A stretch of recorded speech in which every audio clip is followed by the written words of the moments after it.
गीता अध्याय प्रथम श्लोक 22। यावदेतान्निरीक्षेऽहं योद्धुकामानवस्थितान् कैर्मया सह योद्धव्यम् अस्मिन् रणसमुद्य में। जब तक कि मैं युद्ध क्षेत्र में डटे हुए युद्ध के अभिलाषी इन विपक्षी योद्धाओं को भली प्रकार देख लूं कि इस युद्ध रूप व्यापार में मुझे किन किन के साथ युद्ध करना योग्य है, तब तक उसे खड़ा रखिए, अर्थात रथ को वहीं खड़ा रखिए जब तक मैं अच्छी प्रकार विपक्षी सेना को देख ना लूं। यह एक पारिवारिक युद्ध था और पारिवारिक युद्ध छोटे या बड़े स्तर पर हर परिवार में चलता ही चलता है। कभी भाइयों में, कभी नज़दीकी रिश्तों में, कभी बहुत अपने जो क्लोज हैं उनके साथ यह युद्ध छोटे बड़े स्तर पर चलता है। सगे भाई और बहन में भी, सगे माँ और बेटे में या बेटी में, पिता और पुत्र पुत्री में,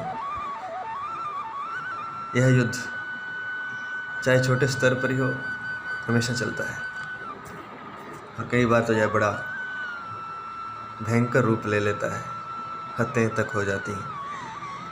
यहाँ पर अर्जुन भगवान श्री कृष्ण से कह रहे हैं कि रथ को तब तक रोक के रखिए जब तक मैं भली प्रकार न देख लूँ कि इस युद्ध में सामने मुझसे कौन कौन युद्ध करने आया है। अब यह एक कहें कि समझदार व्यक्ति की सोच है, वह देखना चाहता है, वह समझना चाहता है कि सामने कौन है और मैं उससे क्यों युद्ध कर रहा हूँ, उससे मेरा क्या फ़ायदा या नुकसान होगा, या केवल मात्र कुछ धन के लिए, केवल मात्र संपत्ति के लिए मैं युद्ध कर रहा हूँ, क्या केवल मात्र मैं धन और संपत्ति के लिए किसी की हत्या करने जा रहा हूँ। यह विचार एक विचारशील प्राणी में उठता ही है, एक बुद्धिमान प्राणी में, एक विद्वान प्राणी में, एक साधक में यह विचार उठता है कि मैं जो करने जा रहा हूँ वह मैं क्यों करने जा रहा हूँ। कहीं ऐसा तो नहीं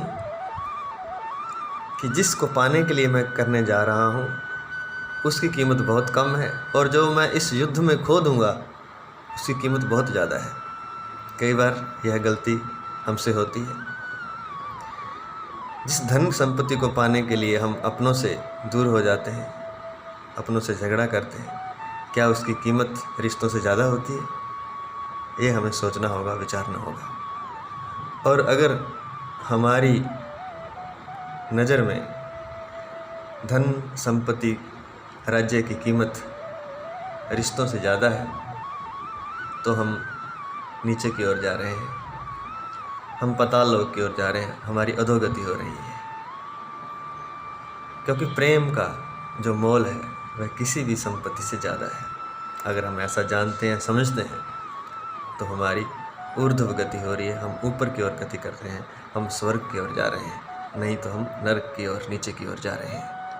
यह समझना होगा, विचार करना होगा। अर्जुन एक श्रेष्ठ पुरुष है, बुद्धिमान पुरुष है, विवेकी पुरुष है। वे विचार कर रहे हैं कि मैं किन से युद्ध करने जा रहा हूँ, इसलिए वो दोनों सेनाओं के मध्य में भगवान श्री कृष्ण को कहते हैं कि रथ को ले चलिए, मैं देखना चाहता हूँ। और न केवल देखना चाहता हूँ, कहने का तात्पर्य यह है कि उनको देखकर मैं विचार भी करना चाहता हूँ, सोचना चाहता हूँ। और आगे पता चलेगा कि अर्जुन इस युद्ध के लिए मना ही कर देते हैं, लेकिन फिर भगवान श्री कृष्ण उसे युद्ध करने के लिए प्रेरित करते हैं। तो वो क्या कारण थे, अर्जुन क्यों मना कर रहा था और भगवान उसको किस कारण से, किस धर्म पर चलने की प्रेरणा देते हुए उसे युद्ध करने के लिए कहते हैं, वह आगे विस्तार से आएगा। परंतु यहाँ हमें यह समझना है कि जब भी हम किसी से युद्ध करते हैं, युद्ध का मतलब झगड़ा करते हैं या तू मैं होती है, क्या हम विचारते हैं कि मैं ये क्यों कर रहा हूँ और किस लिए कर रहा हूँ, इसमें मेरा क्या फ़ायदा है, क्या नुकसान है। मैं धर्म के लिए कर रहा हूँ या अपने अहंकार को पोषित करने के लिए कर रहा हूँ, यह प्रश्न हम सबके भीतर उठना चाहिए। अगर वो धर्म के लिए हो रहा है, देश के लिए हो रहा है, राष्ट्रहित के लिए हो रहा है तब तो ठीक है, लेकिन अगर वह मेरे अहंकार को तृप्त करने के लिए हो रहा है तब वह बहुत गलत है।